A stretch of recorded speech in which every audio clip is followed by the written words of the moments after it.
This season's first typhoon blasted through Taiwan early Saturday morning, prompting evacuations across the region. Meteorologist Pedram Javahari is following it at our International Weather Center.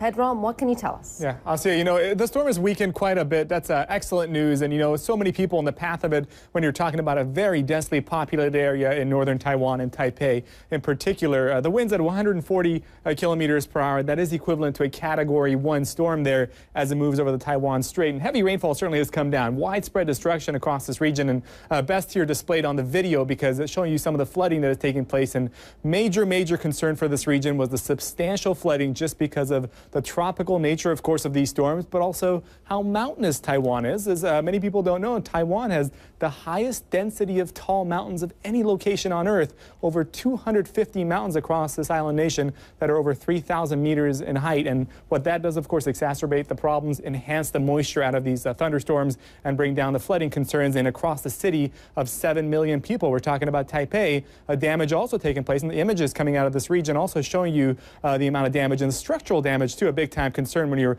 talking about buildings that are very high. In fact, the Taipei 101 tower, 101 stories, one of the tallest buildings in the world, right across downtown. Could you imagine the winds associated with being at those altitudes and not having friction coming your way? And a lot of this causing damage in that region. 800,000 people at one point across Taiwan had lost power, and about half of that has been restored, according to the power company out of this region. But the numbers show you about 200 millimeters has already come down in some areas. Wind gusts nearing 170 kilometers per hour coming down as well across this region. And we talk about the mountains because the storm sits there, it pumps in the moisture, and look at the terrain here, enhance the moisture, significant flooding threat still in place.